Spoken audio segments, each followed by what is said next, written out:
World Financial Group offers entrepreneurs from all backgrounds the opportunity to start their own business on a level playing field.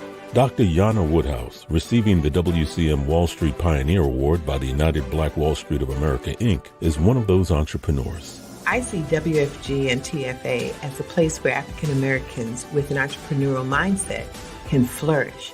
And the bonus, we help families and serve the communities across the country. To learn more about us, go to worldfinancialgroup.com. We are the sons and daughters of the soul. We are resilient and forever forward-thinking. We ask for nothing else than the opportunity to live and to create the lives that we were meant to live. We want nothing but an equal chance at options and possibilities. The same possibilities and options to live out our potential as our fellow man. We want to be heard, understood, and expressive in our reality. We are the future. We are the creative. We are here.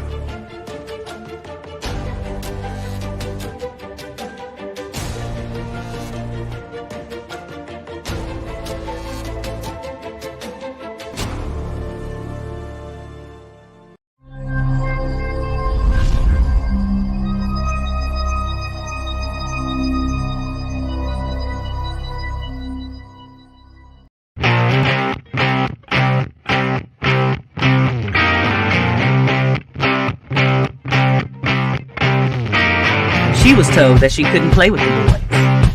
She was told that they were too big, too rough, too strong. She was told to give up her dreams and move on. She was told to just be pretty, be quiet, be a lady. She was told that women had to stay on their side of the court, stay in your lane. Playing and competing with men was insane. She was told that men and women would never be equal. Dreaming like that would only be lethal to your mind, to your soul. She never listened. She knew that their thinking was old. She is magic. She is the definition of spirit. She is what champions are made of. She is now.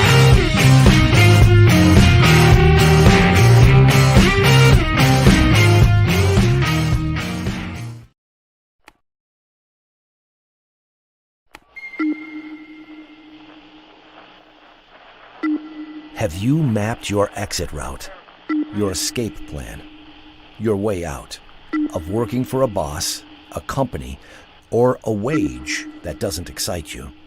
How will you break free from the limitations of being someone's employee to the lifestyle of an entrepreneur? The Wealth Wave platform is your door to business ownership in the biggest industry in the world. Bigger than the second and third industries combined.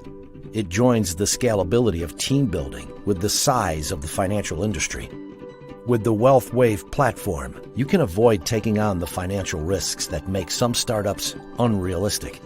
Instead, low entry costs enable you to launch your business part-time with confidence.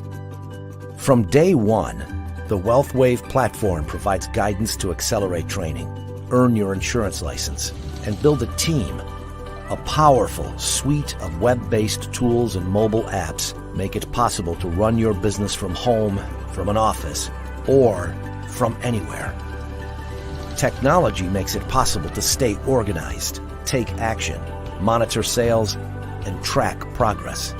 Video training can be leveraged to elevate your professional skills and improve at your own pace. With modern marketing, you can reach out, shout out, and stand out on the web, on social media, and on mobile. Experienced mentors are at hand and incentivized to help you dodge missteps and level up.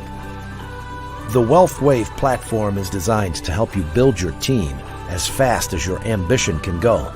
It's built to help you increase your sales with the assistance and automation of intuitive tools for a mobile-friendly, on-the-go lifestyle. It's focused on protecting your business from threats that could derail your accomplishments and your success. And it's poised to help you serve your clients with a range of resources as you develop your book of business.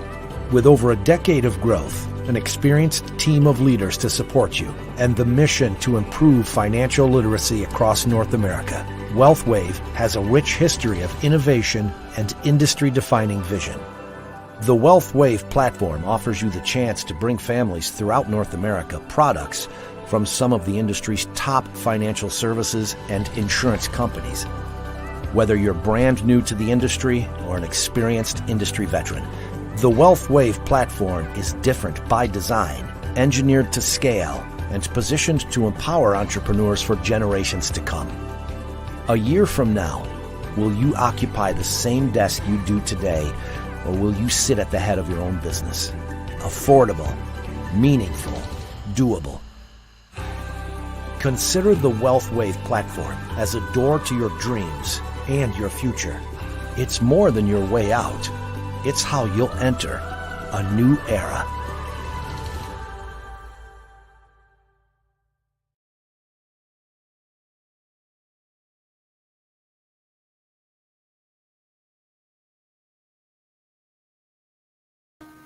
Greetings and welcome to Access Wealth Nation with Dr. Jana B. Woodhouse, giving you that checkup from the neck up, getting your financial house in order.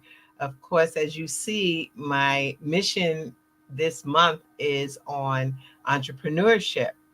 Why? Because we need more businesses and entrepreneurs in our community. This is how we will grow. I think about Black Wall Street, which I was truly honored to receive the Wall Street Pioneer Award. And that was 600 businesses that were self-sufficient and holding the community, where a dollar lasted in that community for 3 to 5 years before it came out of that community. That's economic power.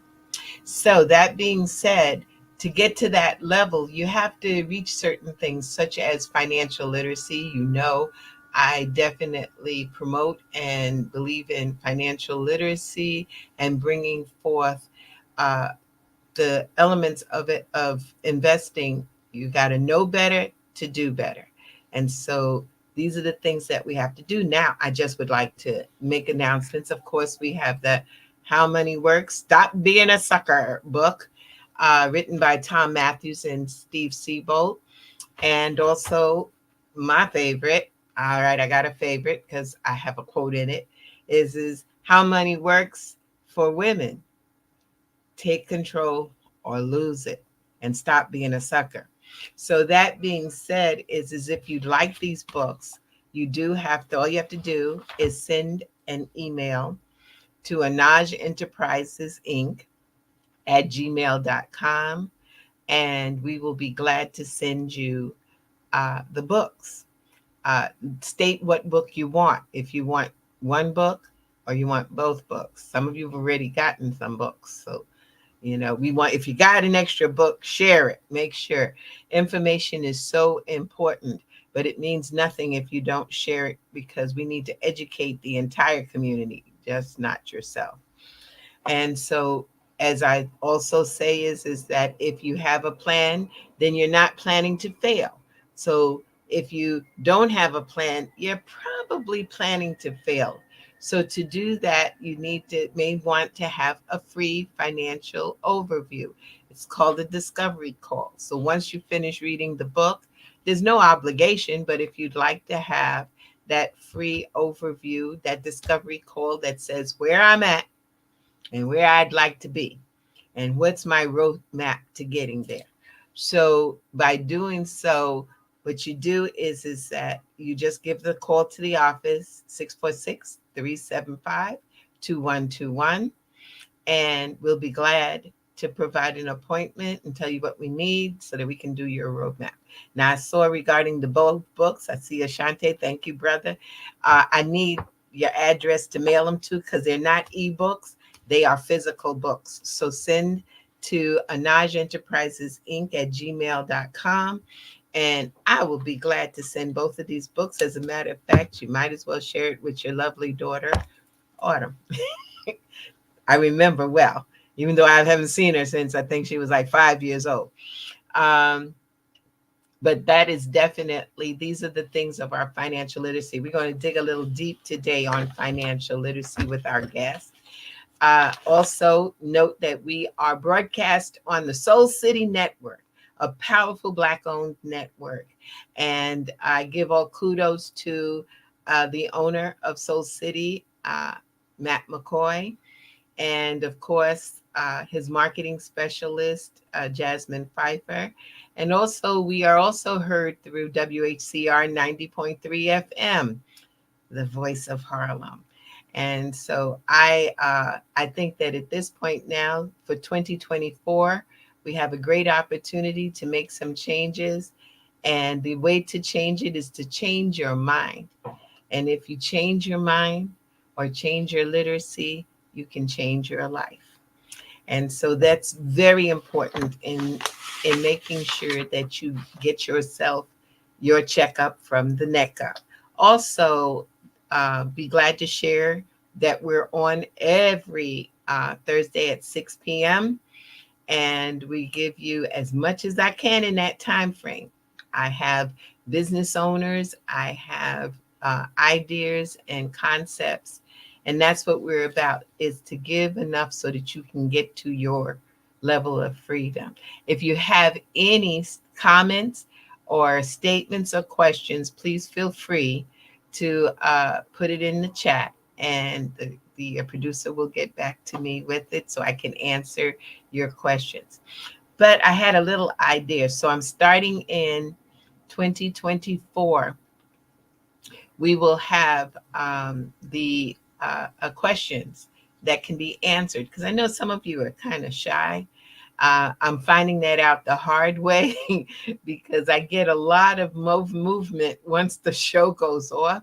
So we're going to have the Ask Dr. Jana at soulcity.me. That email is active now if you have questions, but on a regular, every show, we're going to address some of the questions that you have or issues that you have. Try not to make it like very personal. You know, I don't want you to know I got $57,000 in my bank account. Don't want to do that. But we do want to know I have a 401k plan and I'm debating whether I should participate and why should I participate? Those kind of questions. Okay. So I'm looking forward to hearing from you, because this is a time where knowledge is power. And of course, action is queen. Okay. So that being said, we're going to start in our show. I got to talk about this young lady before we bring her on. You know, once in a lifetime, you get a chance sometimes to see yourself in someone else. That's a God-given blessing. And though we haven't known each other long, this young lady has the passion that I have to bring financial literacy to our community and to our children. And just to tell you a little bit about her, she's an educator. And believe it or not, I think I am too, but I don't do it on this level. She's phenomenal. She's been working with youth, bringing forth financial literacy skills. Uh, One of the things is right now she's presently a guidance counselor, but she's more than a guidance counselor. She's a steward that's giving the guidance and helping folks to move with tools, you know. And one of the things is now she's working with what they call at-risk students to get them on track to be able to graduate. You know, I have found one of the most powerful pieces that we can give our children is to teach them about internships and working in the field that they think they know or want to do, to find out, do they really want to? So that being said, though, she has basically led her financial literacy crusade, and it is a crusade, and she started it, I believe, at the Boys and Girls Club, which is another place that we don't spend enough time working with our youth. You know, so I'm opening myself up. If you all have organizations and clubs and that need to hear about financial literacy, contact my office at 646-375-2121, and we will be able to help you and have some events to help you to teach others. Because remember, Sister Alma John said, each one reach one, each one teach one. So back to my guest tonight. She has written a book. She has gone and talked at many sessions at different places across the tri-state area. And I just want to give her great kudos because we're on the mission and now I got a partner in the mission. So I'd like to bring on a sister from another mister. Yes, this is all a family affair. Erodita Agard. Hi, good Hi, evening. good evening and welcome to Access Wealth Nation. I finally got you. I know. Thank you so much. I'm so excited and so happy to be here with you this evening. That is great. So now the book, and we have the book. I know it's not easy to see it on screen. I've tried this before. Oh, he's got it for me. Oh, wonderful producers. It's called Power to Plan. So y'all heard about the plan. You got a plan or you plan to fail. Okay. And it's my savings in 12 envelopes. A quick guide to credit scores, savings, budgets, and entrepreneurship, which I thought was quite interesting. Most financial books talk about credit, savings, and budgeting. This entrepreneur thing, this entrepreneur, how did that get tagged on? Tell me about So I'm so happy you asked about that because literally I am one of those people who just feel like if you get the attention of someone, why not just put it all in there, because you never know when you may see them again. You never know when you may reach them again, right? So True. if you happen to pick up my 12 envelopes, I want you to begin your path to financial literacy, right? And leave off with a little bit about entrepreneurship so that we are encouraging our young people and anyone who reads the book to become an entrepreneur. So, we really want our young people and even adults who haven't tapped into, their passions yet to begin to think about earning revenue as opposed to income. And I think that has been one of my missions. And it's just so great to see, like in a workshop where you talk to young people and, they're like, do you really think I can own my own business? I'm like, of course. And it's just great to see that, sometimes young people or adults just need to be in a space to ignite that fire that's always been within them and rely on that intrinsic motivation to become an entrepreneur. That is awesome because it's true. I believe that all of us have come to this earth with a mission. It's just that we need to figure out who's going to pay us for it and how. And it doesn't have to come from a paycheck. I am not the paycheck person. My dad, when I was 8 years old, told me, look, he who writes the check is free. So if you're not writing checks and paying people, and I thought that was atrocious because I said, I don't want to give my money away. But he says, if you're making a certain amount, think about it. How much are you able to give to someone else and still stay afloat? That's business. And so I was like, okay, yeah, I'm going to figure this one out. But I'm glad because at the ripe old age of 19, that's what I did. I started my own business. I bought my own business, which was a tax office. And so I'm glad that you are, because I honestly, when I talk to children, even when I really talk to adults, but mostly children, I apologize to them. And most of them look at me like, what the world is she apologizing?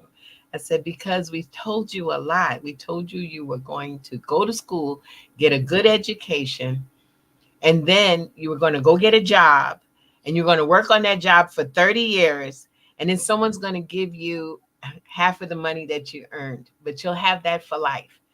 And that was a big lie because that's not what's happening now. That's yesteryear. Today's world, we are in a world of work for a job for about 5 years, go to the next job. Hopefully you do. No, don't stay there. You got to go. And we don't have pensions. We don't, all that stuff is out the door, but you can create your own. And I think that's awesome. So tell me, in the Power to Plan, um, tell me what really was in your mind. And I know how you got started with this. So I want you to tell folks what spearheaded this. So, it's so funny how my children actually inspired me. So I've been working as a guidance counselor for about 10 years now. And, I feel like my last two cohorts of students, I'm a strong believer, if the kids don't want to go home, let's find a way to keep them engaged. Let's find a way to keep them in school. And, we kind of started talking about student loans. And, I'm that person who definitely shares my journey with my students. So I would even like log in so they could see my student loans and how much I owed. And, we kind of got on a topic about finances and financial literacy. And I just realized that, they just really didn't know much. And so I would tell them like, hey, do you want to stay after school? And then, I started teaching them about little things like about financial literacy. Then I started a savings challenge with them. And it got to the point where, a lot of them were intrigued by it. And a lot of students, got involved. And it got to a point where it was a lot for me. And, I don't like playing around with people's children and their money. So I said to myself, like, well, what if I just had a system that had these envelopes together? And I also think my advice is I feel like even when I'm doing something, I'm still not doing enough. So I said, what about all the children and families that I don't get to teach? So that's how I came up with my 12 envelopes. So in my 12 envelopes, you have a savings template for $1,000, $5,000, and $10,000, because I encourage the guardians to also save with our youth. And then we have 12 envelopes where they can make saving fun and tangible. So they can place their money in the envelopes. And then we also have a deposit tracker where they can track their progress to see how far they've come. And then each envelope also explores one fundamental financial literacy topic. So we discuss, how to create a budget, and even has some sample budgets in there for students to create their own budgets. We talk about the 5 factors that impact your credit scores and how that can even impact your car loans, and how 2 people pay 2 different amounts for the same car just based on that credit score. We talk about managing your credit cards responsibly, how $1,000 purchase with interest can end up being $1,600. These are so many things that our youth just don't know about, and they start receiving these offers right around, senior year, which is the group of students that I have now. And sometimes families just aren't having these conversations. So in my 12 envelopes, families and students get to explore all of these topics. That is awesome. Yes, I know also you have the emergency fund, and it's well put together. And I'm going to say kudos to you because, if nobody wants to publish it for you, you go and publish it yourself. And that means you got skin in the game. Sometimes we just have to put our own skin in the game to make it happen, because this is a crusade.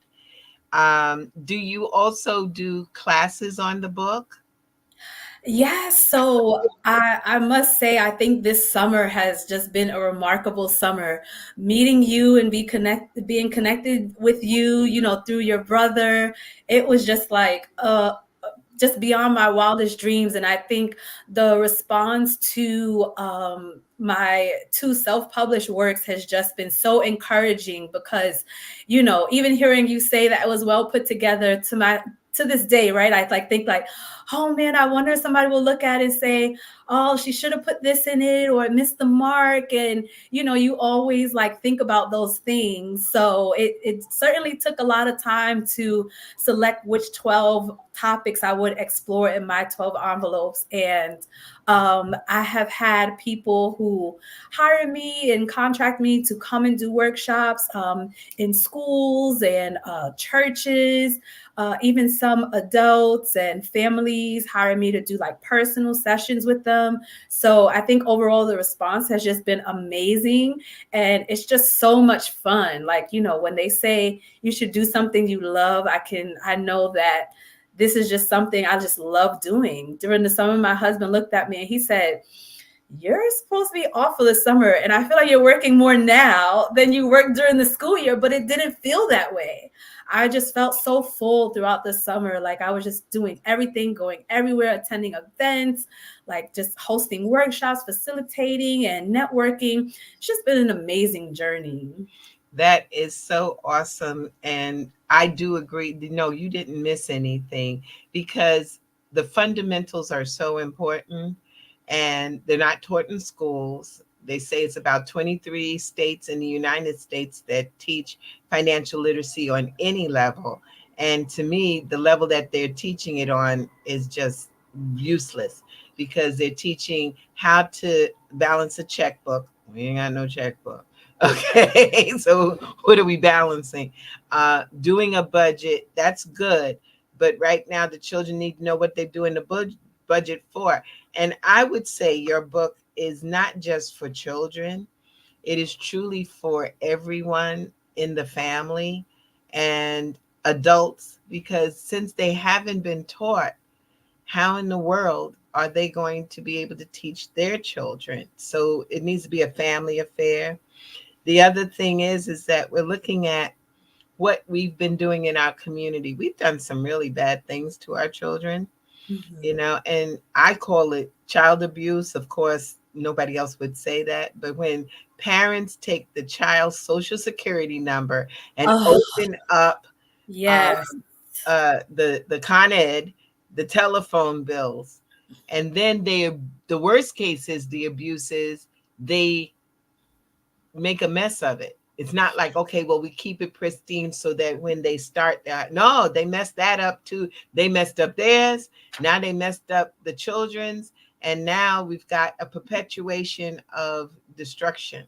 And so the best thing that needs to be done is that what I think is that we need to put a clamp on these children's social security numbers and then teach them. Someone says we need this as curriculum for after school programs all over, especially in the urban community. I totally agree with it. You know, Yes. but the thing is that we can't wait until the school says okay. I don't know all the rules and regs with getting programs into schools because everybody looks at a dollar sign and they don't have the budget for it. You know, that's someone I was listening to. I can't think it was one of the shows regarding hip hop, and that we're missing the arts in the schools, the dancing, the things that released a lot of tension. That's why we got all this bullying going because they ain't got no energy, no place to put this energy. But financial literacy and the way that you do it in the book is that it makes it simple for folks to understand. So I was looking and I said, okay, you got the 52-week savings challenge, which, you know, I truly believe people should work with it. It's funny though, when they get somewhere around about week 40, they start acting ugly, like they can't put the money in there, you know. But still, it's an excellent part to it. The budget, I tell folks every time I do a seminar that I know I'm going to curse at them, just get ready for the curse.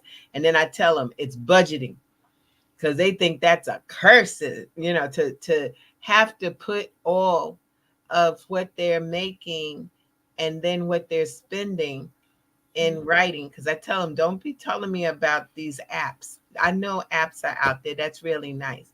You need to physically do that, you know, because we keep our budgets in our head and somewhere in there, we're going to make a mistake, you know. So taking that into consideration, I'm going to ask you a little bit more about these envelopes because you named a few things about the envelopes.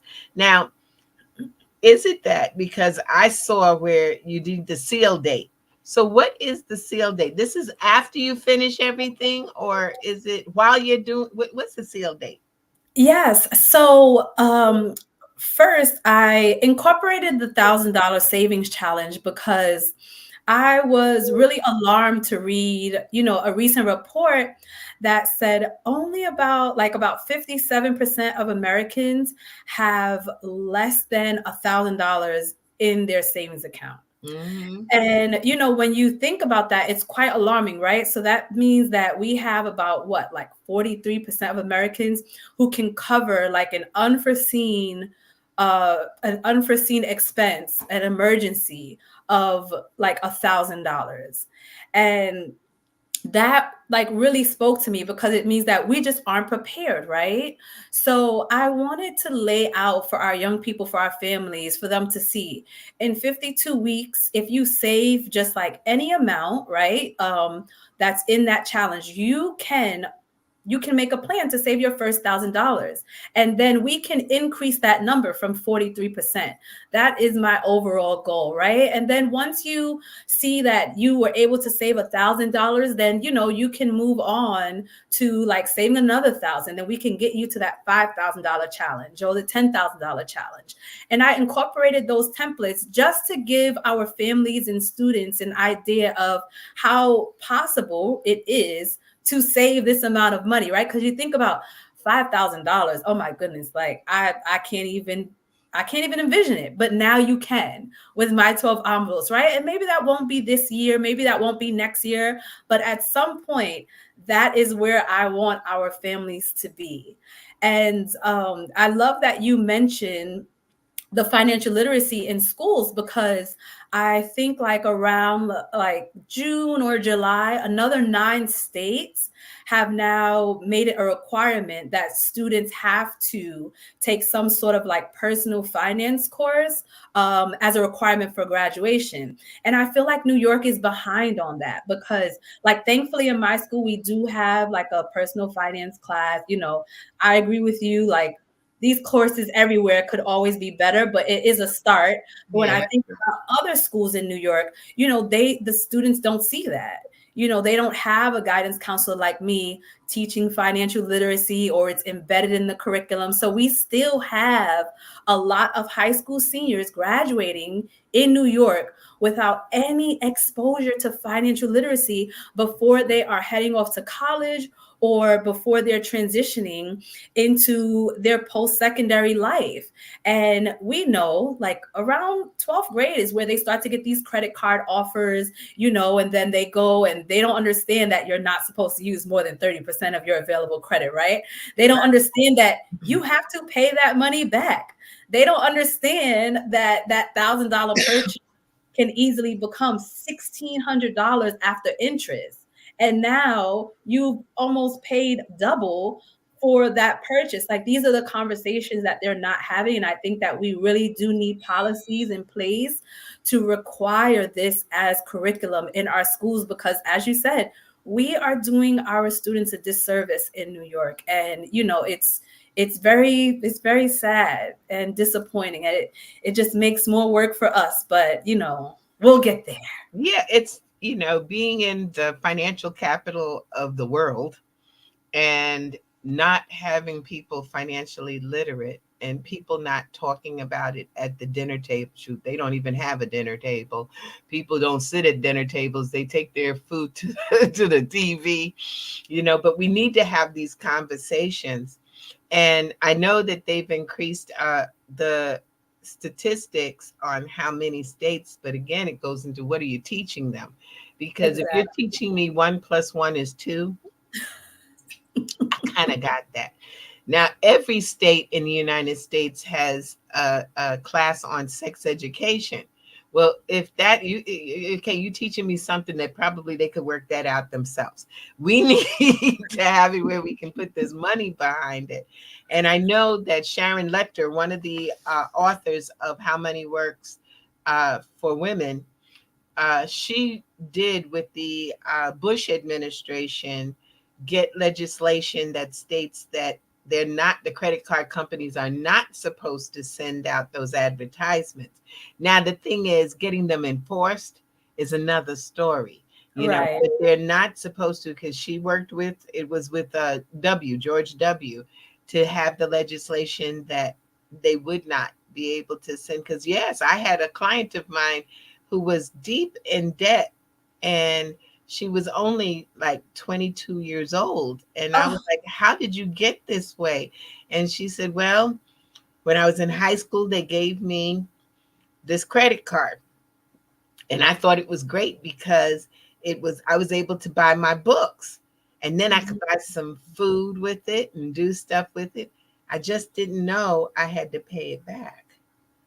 Right. And so it just kept spiraling and spiraling. And finally, she was in a lot of debt. And you were speaking about the elements of student loans that you showed to the students. And that's very powerful because, first of all, my philosophy is for undergrad, you should not be in debt. Okay, that's a no-no. If you're doing a specialty, okay, but you should not. And there's money out there.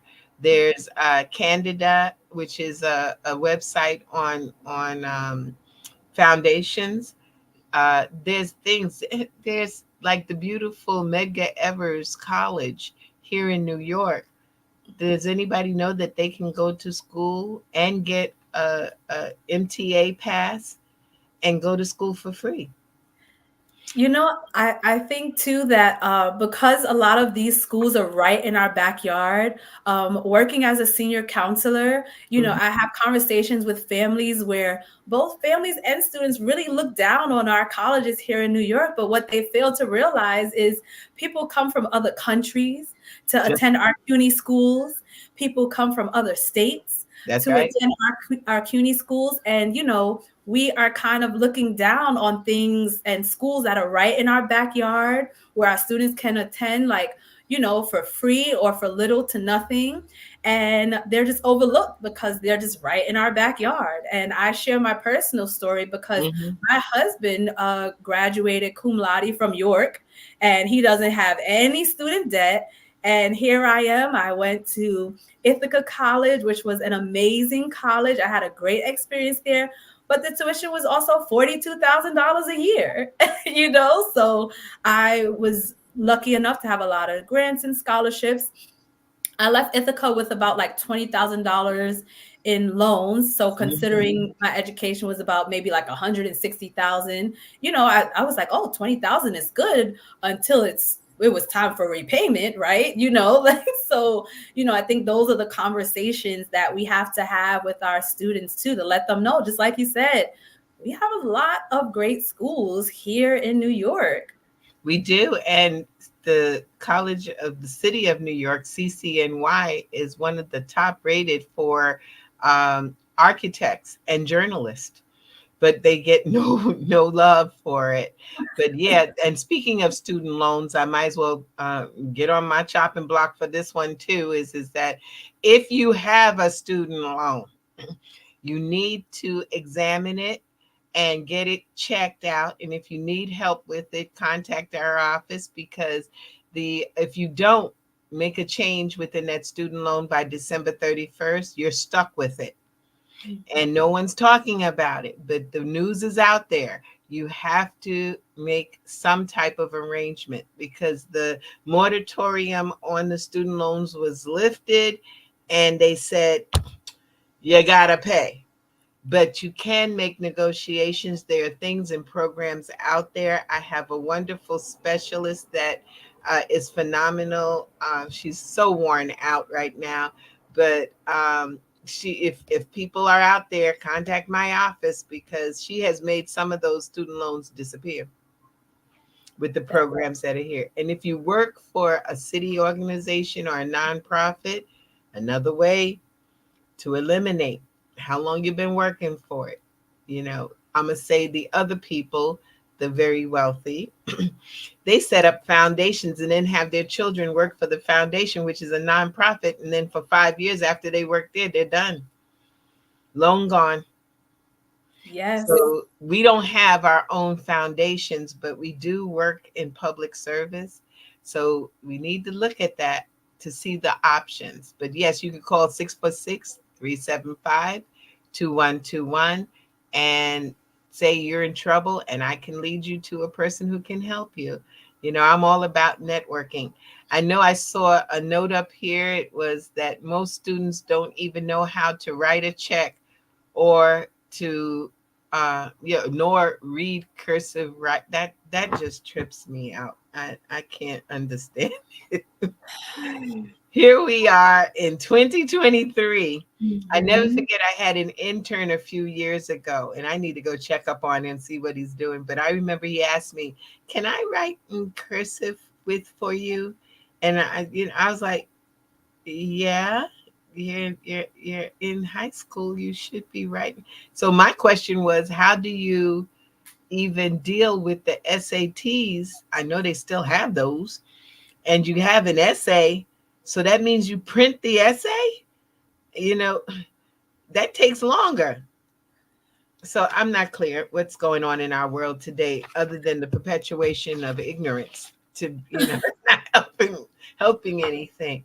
But yes, that's one thing. I'm glad you brought up the student loan and to share it.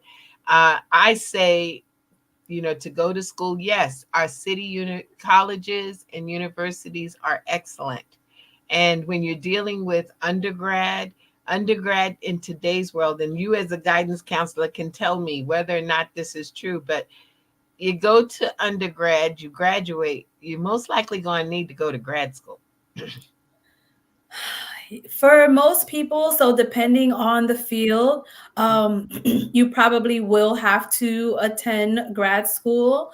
For some people, like in tech or certain sciences, you may just be able to work with just your bachelor's degree. But some people do have to go on to higher education. And so that's where, if you have so much student debt already in undergrad, and then now you're pursuing your master's or even a PhD, now we're just tacking on more and more debt. And then, unfortunately, once you graduate, and it's time to repay, now you have debt on top of debt, on top of all this interest. And when it's time to repay, you can see that your loan payments will be quite high. Like I was maintaining 2 jobs and my student loan payments were over $400 a month. On That's top of, we know New York rent is it's not cheap.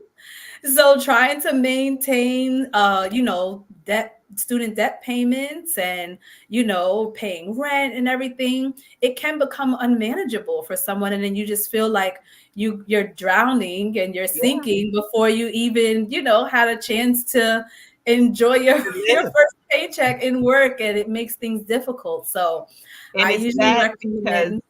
the average person coming out of school with a $20,000 debt to start with, and then someone offers you a $50,000 salary, which back in the days used to be some money, but now it's not money because the poverty level here in New York, it ends at 42,000. So I thought 42,000 was something good, but that's like still poverty.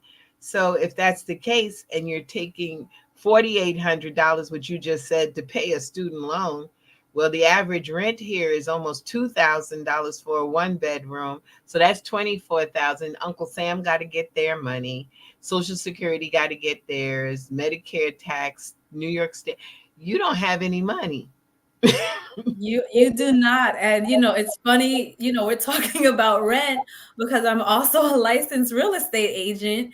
And when I was showing apartments and showing homes in New York, you walk in and it's just like, whoa, this is like pretty small for $3,000 a month. And I would just look at some of the families like, oh my goodness, you guys have to pay so much to be in an apartment and to rent. And even conversations like that, like we don't talk about building equity and like owning property, if that's something a family would want to do.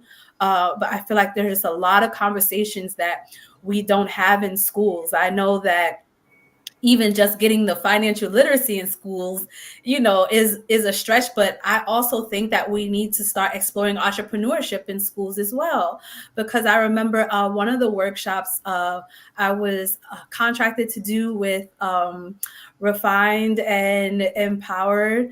It was an amazing workshop, and I remember talking about entrepreneurship and building revenue versus income. And the young man, he came up to me, I think he was about 14 at the end of the workshop, and he said, like, I don't know if I could own my own business. And I said, well, what are you interested in? He said, I like t-shirts. And so I talked to him a little bit about drop shipping and how he could create his own designs and not even have to store inventory.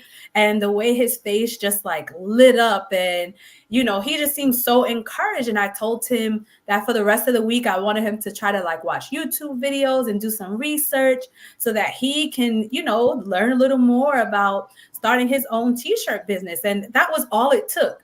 I mean, this young man was with me for less than an hour. And, who knows where he'll be a year from now. So imagine if he had that exposure in school where it wasn't just me and just an hour, but he had a teacher, like, helping him work through those ideas for a year in school. I mean, we could have young millionaires all over. Without a doubt. But you got to plant the seed. You just told him that it was possible. I believe in possibles. And then gave him something to go do the research, because there's just so much information out there. I talk about people go on YouTube, but they also can go on Udemy, which is isolated. It focused on specifically what you want to do, not just everything, but that. And there's sites that are out there. And then go find people in your field. Yes, that do it, and I'm glad that you're being contracted. For the most part, are these to schools, or is it to where's the most that people are able to contract you? So, I mean, I'm open to all types of work. I know I have like a contract coming up to work with some students in like a credit recovery school, but it's been mainly like churches and nonprofit organizations who have partnerships with youth and individual adults who may reach out to me, who may want to set financial goals and work through that. So we'll just work on personal savings and budgeting. So it's been a little bit of everything. And I mean, it's just been so exciting because, I really just started this journey and published this book as something for, young people. And even like at Harlem Week where I met you, I had adults like coming up and saying like, oh yeah, I need this for myself. And then it kind of just blossomed into like, can you help me too? And I was just like, sure.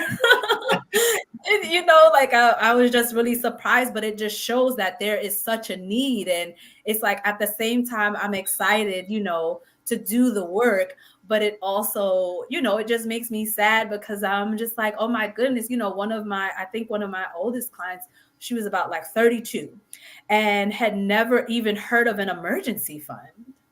So I was so grateful that we were able to meet and that I was able to introduce her to these topics. But I'm just thinking about all the other, young people that are in their, like young 30s around the country, just without this guidance and not having these conversations. And I'm just like, the unfortunate part about it is, I do what I can, right? But I just always worry about like not reaching everyone and not being able to spread the message to everyone who needs the information. And it's interesting you meant that. I went to a women's advisor. Yes, we are out here, and it was a summit, and that was the same statement. The thing that I saw is that a lot of them were investment advisors And again, it's a money thing, and there are levels of who they will serve. And that's one Mm. of the reasons why I came into this company, into WealthWave, was because I wanted the freedom to help someone who has $10 a month to someone who can save 10 million, and give them the focused service, and not be concerned about how much money I'm making, because I'll make money, but the education is so necessary. Right now we have 66% of Americans are afraid that they're going to outlive their money in retirement, because they have not a clue of what to do, or they haven't saved. They're talking baby boomers today. About 50% of the baby boomers have less than $50,000 saved for retirement. Well, if you are a baby boomer, you're turning 65 no matter what. So you need to have something put aside, and not a little bit. You need to have at least 10 times your take home pay, to be able to, because you're going to live longer than 10 years. If you're 65, 75 is not necessarily saying I'm clocked out, and that's where, sitting with a financial advisor is important. But before they do, they can sit with you or buy the book. So we're going to tell, how do they get the book? How much is the book? And how do they get the book? Because they need the book. Just like I give away the How Money Works book, only because it's like, it's economical. It's a lot of books out there. But for you, they need to pay for this book, and it's worth every bit of their need to be able to get the foundation to say, some people will say, $1,000. What's $1,000 going to do for me? Okay, let's look at it this way. It's 1,000 more than what you had. So you need to get out here and start, and then that 1,000 can turn into the 5,000, to turn to the 10,000, which can turn to the 20. But it won't if you don't do something. One of the things why I'm focusing in now on women is because come the year 2030, women will manage over 30 trillion, that's with a T, $1 trillion in this country. If we don't watch it, they're going to have red bottom shoes and Gucci bags. See, I don't buy anything that's got nothing but my name on it, so I can't even say some of these things. But that's what we're going to have, is a lot of folks buying stuff, not even buying houses, because the generational wealth is going to move towards the baby boomers, to Gen X, to Gen Z. So we need you to be out here doing these workshops, because Yeah. there's a need right now, you know, Yeah. and there'll be a need. And my thing is, where I want to see, like you say, I don't feel like I'm doing enough. I don't either, and I feel that I would love to see a country of financially literate people, like how we had back in the 20s and 30s. People, some could not read.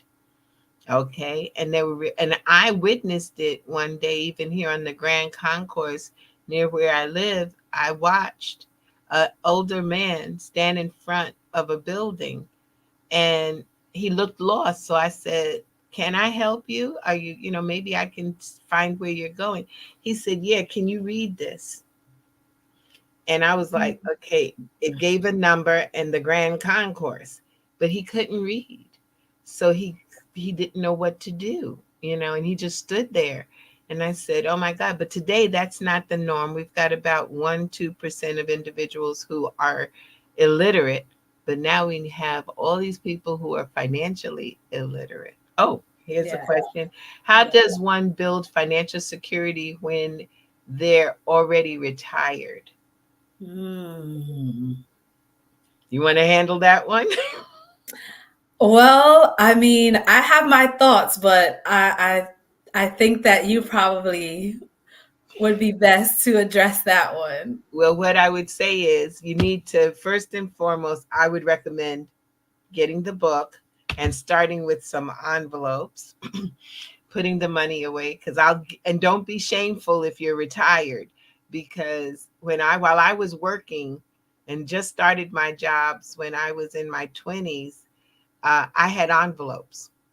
And the older women that were in my at my office would laugh at me. They're like, "You're putting your money in an envelope?" And I'm like, "Yes, ma'am. I got things I have to budget."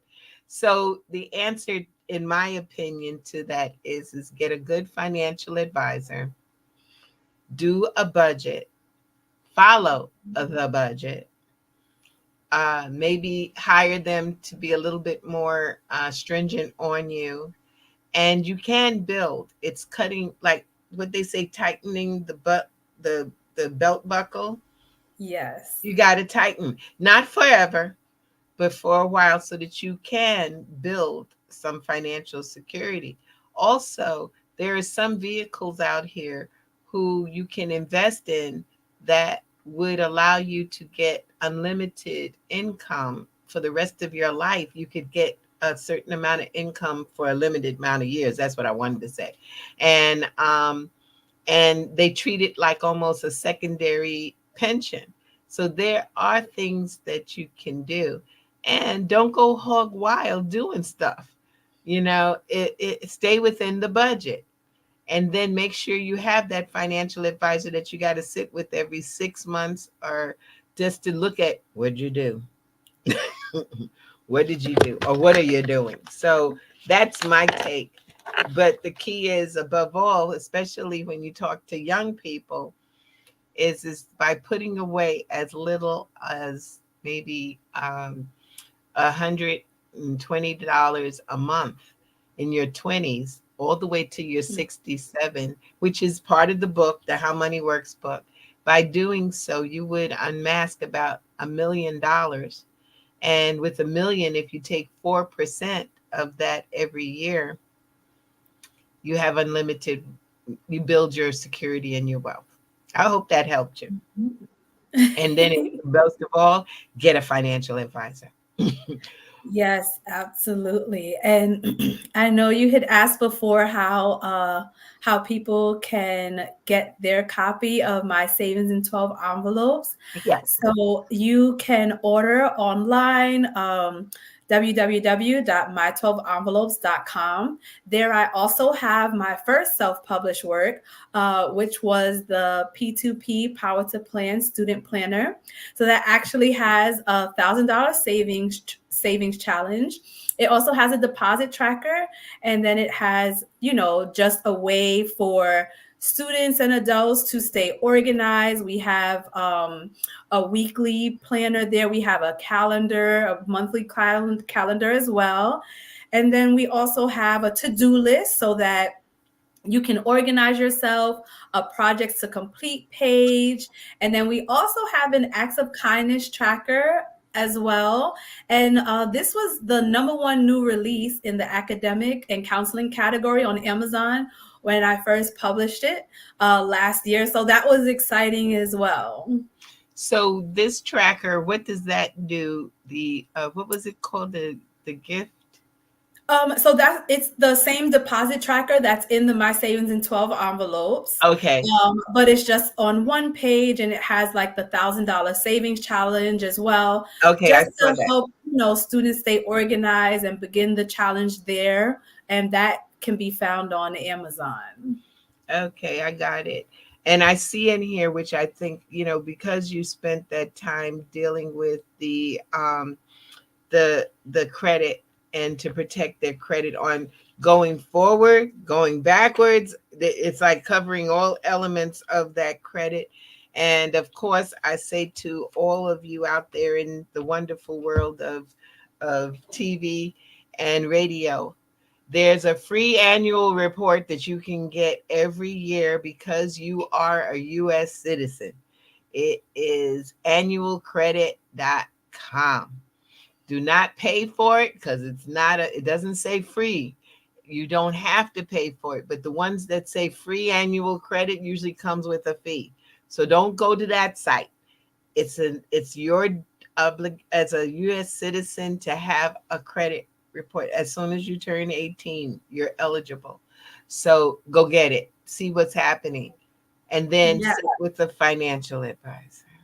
Yes, yes. And that's actually something that we discuss in the workshops too, is the purpose, exactly like what a credit report is, because, some young people don't understand that, your credit report is kind of, similar to like your report card in school.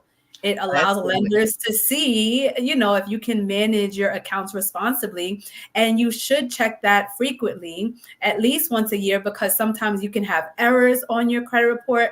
For instance, my grandmother and I have the same exact name. At one point, my student loans were on her credit report, and at one point, some of her medical bills were on my credit report. So I had to fix some of those things. And, I think it's just important to, try to just encompass like all of these ideas and just make sure we're all well-rounded. A partnership that I also love to mention regarding the entrepreneurship too is on Instagram. I have a partnership with Sweet Scents. So she actually creates candles.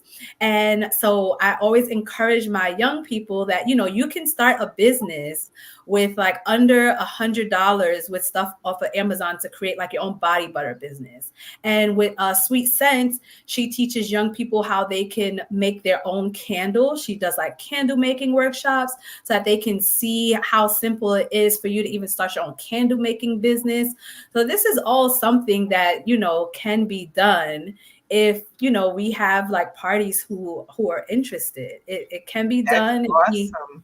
Yes, we really, really want to encourage all of our young entrepreneurs to just, not only become entrepreneurs, right? But we want you to have the foundation of financial literacy, because I think the unfortunate part about this is no matter how much money you have coming in, if you don't manage it responsibly, you will always be broke. That's right. And As fast as the money comes in, it will go right back out if you cannot manage your money responsibly. So sticking to a budget, creating a budget, and then just focusing on, bringing that revenue as opposed to income, I think, will really, really just change our nation overall. It'll change the world. I'm looking forward to it. So this has been so wonderful. I'm looking forward to having you back. I know we're serving on a panel with Resurgence. I just don't have any information for it next week. So by next week, listen in. It's on the 17th and 18th of this month. And it's being held at Riverside Church. Someone interested in hearing about it, I'll try to get the info. It's a shame we're being on this panel and we're not sure all the information, but it's something. It's about our economic empowerment, and also about our economic empowerment linked to Africa also. So, Erodita, it's been wonderful. Oh, the pleasure is absolutely mine. And I just have to thank you again and Matt, because, I think a problem that I see happening in our community a lot is people like to gatekeep information. I remember the first time we met, we sat down and you shared so much information with me for like over 2 hours. And it just felt like I knew you forever. So I'm so appreciative of that. And just like really, really, it's just an honor to be here with you and to be connected with you. And I'm just so grateful. Well, we're going to do some things together. We got more. I'm not finished with you. Okay. It was interesting with this women's summit, the Women Financial Advisor Summit. We said, where's the generation legacy being built? So I see you, and I'm so thankful to you. So I say to my listening audience, thank you so much for watching and listening to Access Wealth Nation. And again, thank you so much, Erodita. It's wonderful. Buy her book. And we will be I'll see you next week, without a doubt. Yes, I'm so excited. Thank you. Great. And so everybody have a good night. I hope you learned something tonight, and keep going and get your checkup from the neck up.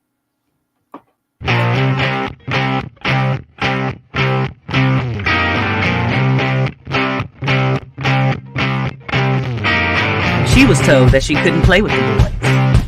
She was told that they were too big, too rough, too strong.